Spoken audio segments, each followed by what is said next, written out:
¿verdad? Sí, pero perdón, Pedro, escúchame, porque tenemos a Circe, al fin la no, vamos con Circe. Circe Almanzar. Conectamos ahí mismo. Exactamente, vicepresidenta ejecutivo de la Asociación de Industria de la República Dominicana. Buenas tardes, Circe, por teléfono. Hola, buenas tardes, ¿cómo están todos? Disculpen aquí que está no... Aníbal, está Kalila, está Pedro y está Consuelo. Gracias. Gracias a ustedes por siempre querer que yo les acompañe. Sí, eso es un honor para nosotros. Bueno, Circe, nosotros vamos a comenzar. Vimos que la IRD, tú sabes que soy una devota de todas esas posiciones, están en disposición de que los fondos de pensiones, la inversión de los fondos de pensiones sea más rentable, más efectiva. Entonces ya hay gente que comienza, bueno, cuidado con los fondos de pensiones porque tú sabes. ¿Tú nos puedes explicar qué fue lo que ustedes discutieron con respecto a los fondos de pensiones? ¿Cuál es la visión que tiene la IRD con respecto a esto?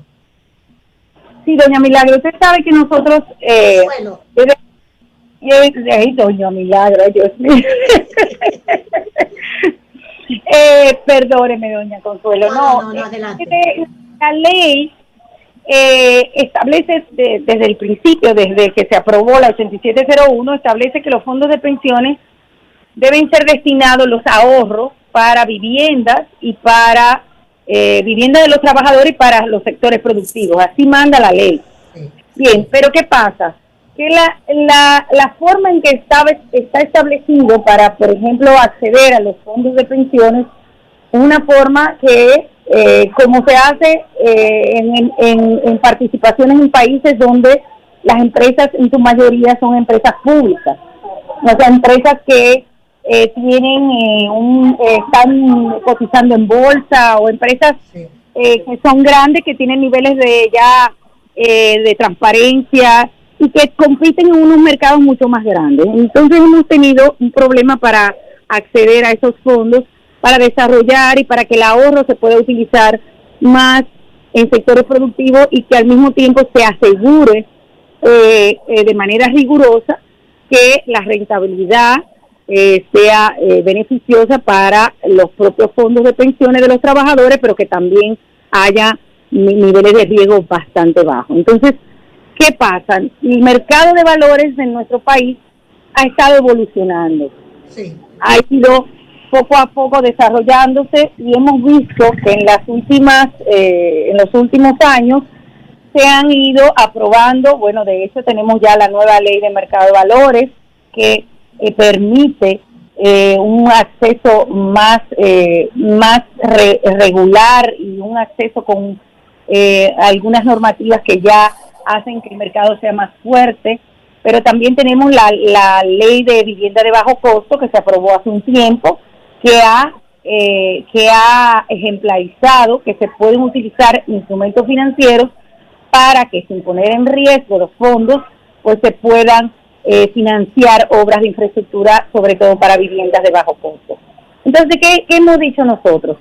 Nosotros hemos dicho que tenemos grandes oportunidades para que se pueda motorizar a través de instrumentos financieros los diferentes obras de infraestructura, diferentes obras de servicios, ya sea por mecanismos de alianzas público-privadas o ya sea por mecanismos directos a través de incrementos financieros. Entonces, lo que hemos estado viendo es que hay algunas trabas que se pueden resolver para que puedan fluir mejor el mercado de valores. Y la reunión que sostuvimos con los funcionarios del gobierno y con el presidente de la República fue básicamente para decir, miren, estos son los instrumentos financieros que se pueden utilizar sin poner en riesgo los fondos de pensiones, pero que necesitamos que se resuelvan algunas trabas. Y la mayoría de las trabas son administrativas. Pero quiero decir y quiero aclarar que cuando nosotros hablamos del uso de los fondos de pensiones, no estamos hablando de algo nuevo. Estamos hablando de lo que es el mandato de la ley, pero que sea de una manera que realmente permita que sin tocar esos fondos y sin poner en riesgo los fondos, pues se le pueda buscar mayores niveles de rentabilidad. ¿No sería como una garantía, sí? Es como una especie de garantía, exactamente. Es la utilización de ese ahorro nacional que tenemos a través de los fondos de pensiones, pero en obras que pueden sacarse provecho no solamente a través de la propia rentabilidad de la inversión de los fondos de pensiones, sino también por el beneficio indirecto que tienen a través, si tú lo haces en los sectores productivos, si lo haces en obra de infraestructura. Sí. Cuando hablamos de obra, señores, la construcción genera un impacto en la economía en general. Bueno, ahí está Khalil, que sabe de eso. Es enorme. Entonces, en un momento como el que estamos viviendo, donde ya hemos tenido que acudir por la situación a financiamientos adicionales, sí, donde ya tenemos unos niveles de endeudamiento que son que van a tener un impacto en el presupuesto nacional, la mejor forma de garantizar que se mantenga un ritmo de desarrollo de la infraestructura a nivel del país es a través de la inserción del sector privado. ¿Y cómo lo podemos hacer? Bueno, permitiendo que estos instrumentos, con toda la rigurosidad, pues funcionen adecuadamente. Esa es básicamente la propuesta. Y no es nada nuevo, y hay que aclarar, porque no es que tomemos una parte de los fondos y lo usemos, no. Es a través de las mismas formas en que tenemos los instrumentos financieros, pues podamos hacer un mejor uso de los mismos. Para que no te traer más rentabilidad. Le va a traer más rentabilidad.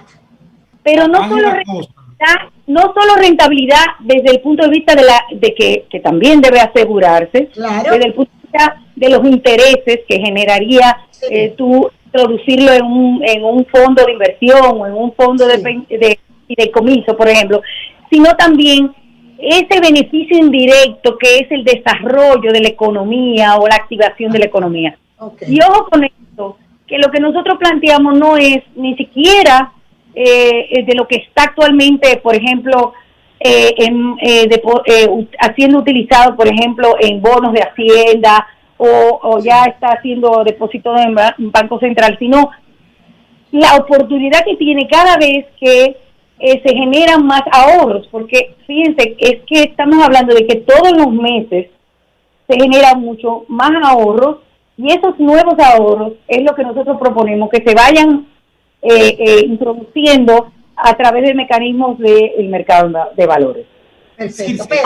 Qué bueno que tú haces esa aclaración, porque nuestro queridísimo amigo y compañero de trabajo Ángel Acosta ha levantado la voz de alerta con este anuncio, y sobre todo con lo que tiene que ver con la alianza público-privada, que uno entiende que cuando hablamos de alianza público-privada es que el sector privado va a venir, se va a aliar al sector público, el sector público creará las condiciones políticas, legales, para facilitar que el sector privado invierta en sectores que necesitan de ese empuje, y con, por ejemplo, exención impositiva donde sea necesario, y otro tipo de acuerdos que se puedan arribar. Se ha entendido, y Ángel Acosta lo ha entendido así, y yo casi le compro la idea, de que ustedes quieren venir, usar los fondos de pensiones que están ahí guardados, que son del pueblo dominicano, e invertir en sectores que ya están funcionando y que el Estado dominicano tiene la obligatoriedad de mantenerlo en funcionamiento por un tema de política social y hasta de seguridad pública, como es el caso del transporte. ¿Ángel tiene la razón, o es esa explicación muy clara que tú das? ¿Cuál es la realidad? ¿Ustedes van a usar los fondos de pensiones como una especie de garantía, como ya bien lo dices? ¿O ustedes quieren invertir, por ejemplo, en privatizar el metro, privatizar la ONSA, privatizar esos servicios básicos que ya son parte del pueblo dominicano y que ya están funcionando?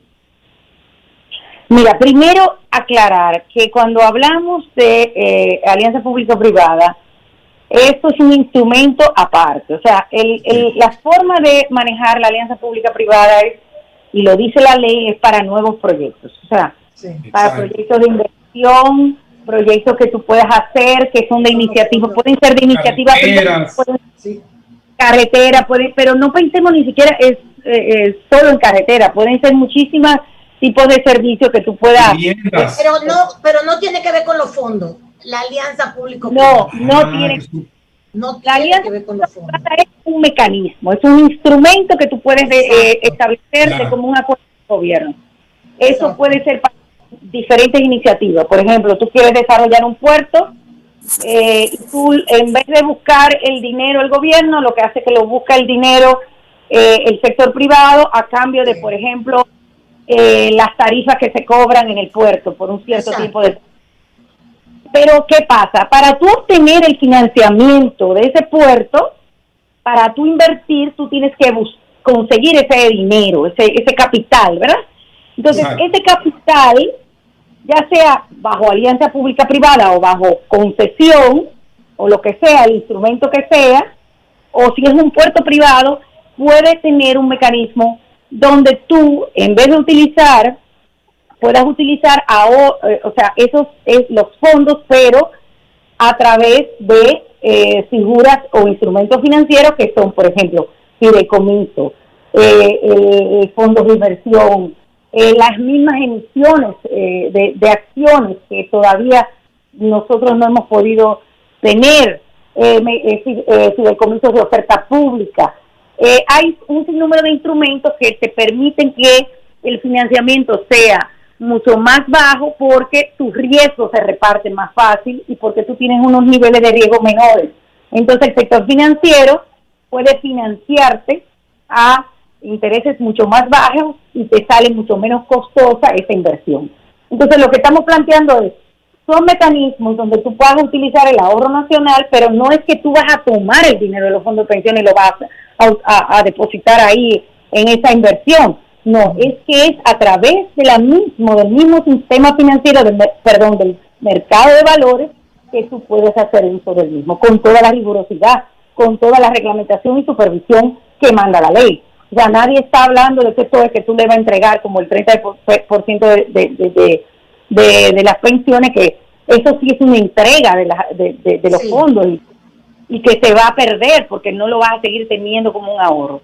La importancia de estos recursos es que son ahorros que tú los vas utilizando y que cuando tú tienes una rigurosidad, cuando tienes supervisión adecuada, fiscalización y una regulación efectiva, pues estos recursos pueden ser utilizados para que realmente los sectores productivos puedan tener un mayor nivel de participación en las obras de todo tipo y hasta de servicios a menor costo, más competitivas.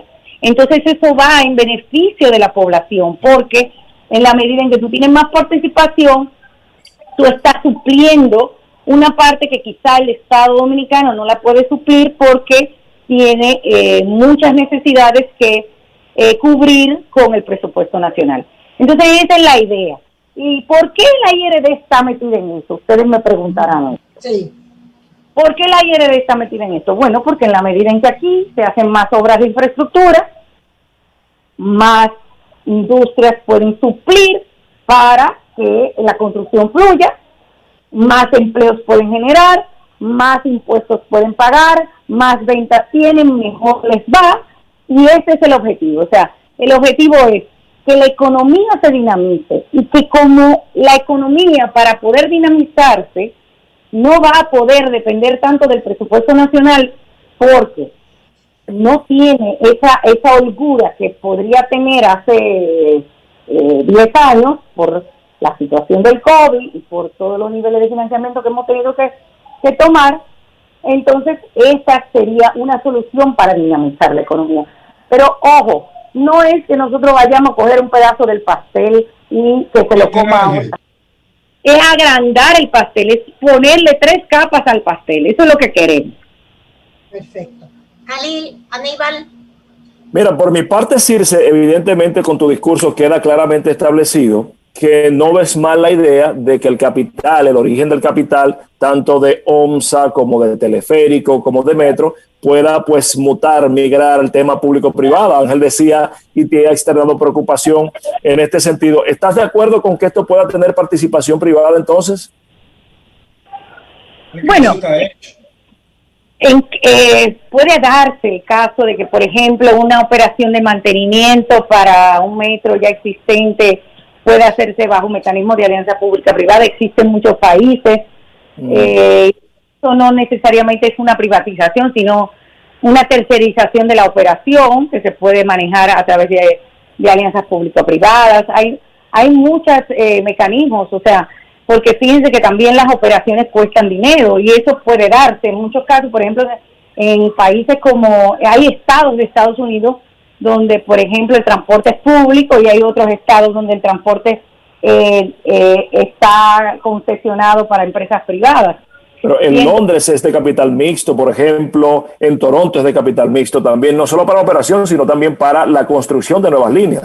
También por eso te quería comentar que para obras nuevas se pueden dar los esquemas también de alianza público-privada, donde tú puedas también construir y hacer la obra.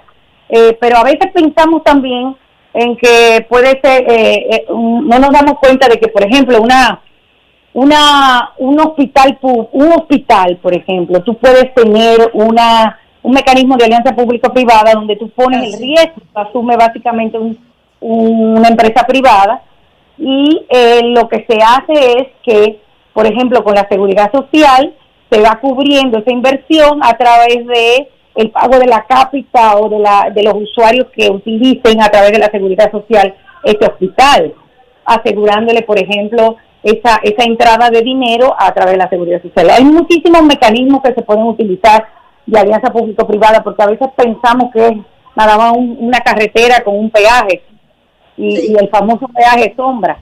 Ahora, yo sí les digo una cosa, y doña Consuelo lo sabe porque no, la vida nada es blanco o negro. Sí. Aquí el tema es que tú puedes hacer alianza público-privada, pero si tú no eres riguroso con el contrato, te puede pasar lo mismo que el peaje sombra de Samaná. O sea, aquí el punto está claro. O sea, cualquier esquema puede llevarnos a una situación en que si no somos vigilantes y no tenemos una respuesta efectiva como gobierno, o sea, yo no soy gobierno, pero la autoridad el sector público, una vigilancia de que realmente los contratos, las negociaciones sean efectivas y que sean beneficiosas para el pueblo dominicano, no solamente para el corto plazo, sino para el porvenir. Entonces vamos a estar en lo mismo. O sea, una ley no te va a resolver el problema de un mal contrato o una mala negociación. Eso va a depender de la negociación de turno, eso va a depender también de cómo se evalúan los riesgos, porque los riesgos son muy importantes. O sea, si tú llegas a un nivel de acuerdo con alguien diciendo que mira, yo estimo que por ahí van a pasar 8,000 vehículos diarios y realmente la realidad dice que solamente son 2,000 vehículos diarios, vas a tener una mala negociación. Entonces ahí es que está. Claro. Entonces esa es la realidad. Y la verdad es que tenemos que, como sectores de la sociedad, tenemos que ser vigilantes de todos estos procesos. Yo participé muchísimo en la ley de APP y siempre lo dije, por tú tener una ley de APP no quiere decir que esto es la panacea ahora, o sea, no. Perfecto.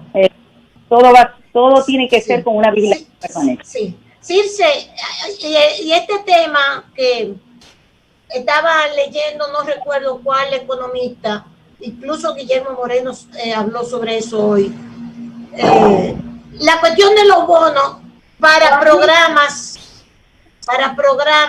sociales.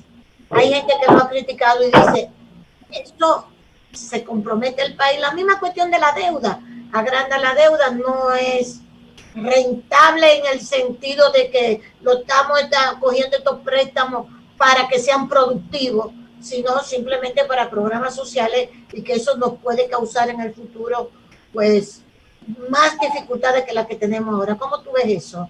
¿O ustedes? Mira, realmente en momentos como este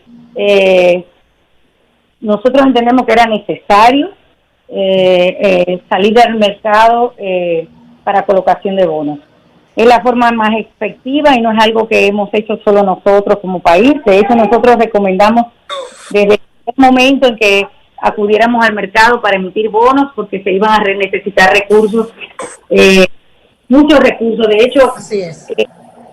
Todavía no estamos sintiendo las repercusiones que va a tener esta crisis, que creo que se van a sentir por el año que viene todavía.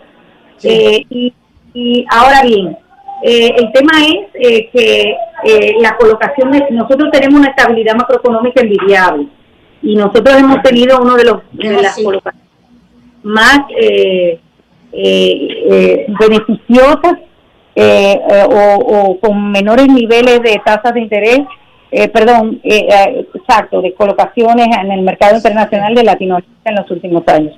O sea que esto es una buena señal de clima de inversión en el país. Ahora bien, si mantenemos este nivel y si bajan las recaudaciones,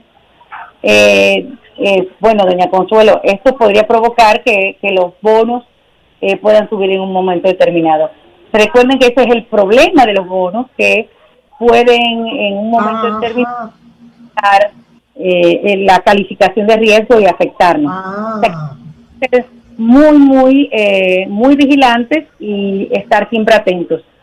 Yo espero que las recaudaciones se incrementen porque... Pero no te podemos hablar, a ustedes no le puedo hablar de pacto fiscal ahora, ¿verdad? Esto no es un momento... ¿Perdón?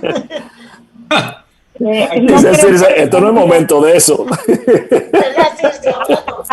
Doña Milagro, si el pacto fiscal es una revolución desde el punto de vista de ingresos y egresos, de gastos e ingresos, vamos a tener que hacerlo en algún momento. O sea, así que hay que hacer un cambio estructural. Ahora bien, estamos en condiciones de sentarnos en una mesa a hablar en medio de una crisis que tú lo que tienes que dinamizar la economía. No creo que es prudente. Yo creo que no es el momento porque, por ejemplo, ahora mismo lo que queremos es motorizar la economía para que se generen mayores niveles de empleo, y si vamos a estar cambiando la estructura tributaria y concentrando nuestra atención en un diálogo para eso, nos podríamos descuidar del relanzamiento de la economía, que es lo más importante. Yo creo que Consuelo, una preguntita rapidito a Circe, porque como ella es polifacética, no podemos desaprovecharla. Circe, recientemente se han hecho planteamientos sobre los perfiles para selección de miembros y sobre todo presidir la Junta Central Electoral. Desde tu ámbito empresarial, ¿cómo vislumbras esto? ¿Cuáles son las expectativas? ¿Qué opinas? Es un gancho, Circe, es un gancho. Déjala que ella se defiende sola. Dime, Circe. No, si tú no es solo que me defiendo, que tengo que estar en todo, porque hacen eso y todo. Así es. No es polifacética por hablar solamente, que estoy... Es práctico. Entonces, el caso es que tenemos que nosotros evaluar los currículos. La verdad que la tarea no es fácil, porque estamos hablando de 393, fue que terminamos ayer. Bueno. Por ahí anda la cosa, hermana. Muchísimo. Pero son 10 minutitos que le van a dar a cada uno, eso se va rápido. Bueno, en 10 minutos tendríamos que tener varios días trabajando, pero bueno, nosotros a través de la cúpula, tenemos una comisión de varias organizaciones del sector, a través del CONEP, y ahí evaluamos para nosotros recomendar quienes consideramos que son idóneos para el puesto. ¿Y el defensor del pueblo, Circe? Bueno, de hecho estuve conversando de ese tema en el día de hoy, porque realmente hay una situación con el defensor del pueblo. ¿Qué pasa? Que se están agotando los plazos. Que no tiene quien lo defienda. El defensor no tiene quien lo defienda. Pero es una disposición constitucional. Sí, claro. Claro, que hay que cumplir. Y hay que cumplirla. O sea, nosotros no podemos hacer caso omiso. Yo creo que la Cámara de Diputados, sobre todo el presidente Alfredo Pacheco de la Cámara de Diputados, debe entender que si no agota ese proceso, se le puede acabar el plazo, y entonces hay un procedimiento que está establecido en la ley que entonces pasaría la designación a través del Senado. Por una terna de la Suprema Corte de Justicia, y eso es importante que lo tomen en cuenta, porque de las pocas prerrogativas que tiene la Cámara de Diputados es esa. Y yo creo que cuando nosotros me acuerdo perfectamente que cuando yo era como yo digo, yo era de la sociedad civil.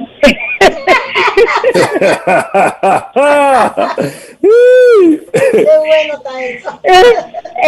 Bueno, no quiero, no, porque seguimos siendo la sociedad civil, pero, Sí. pero con un enfoque diferente. Pero nosotros entendíamos la importancia que tiene el defensor del pueblo, y la verdad es que si juega un papel como lo han hecho en algunos países, que ha sido muy efectivo de garantizar los derechos fundamentales de la población, podría ser beneficioso para todos los dominicanos.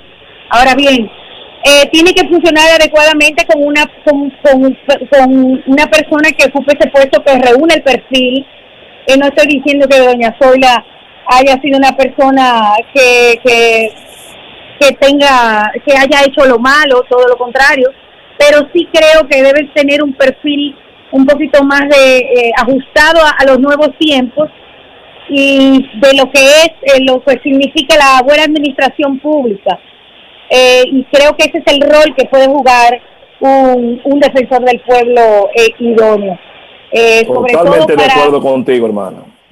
Sobre todo que aquí hay muchas cosas que se pasan y que tenemos que, y como que lo vemos en los periódicos y como que no pasa nada, pero se puede ayudar mucho a la gente. Circe, un abrazote, muchísimas gracias como excelente, siempre. Como siempre, excelente. Excelente como siempre. Gracias. Dios te bendiga, Circe. Un abrazo a todos. Un abrazo, Bye. un abrazo. Bueno, señores, vámonos a la pausa. Vamos a ver si también le podemos... Sol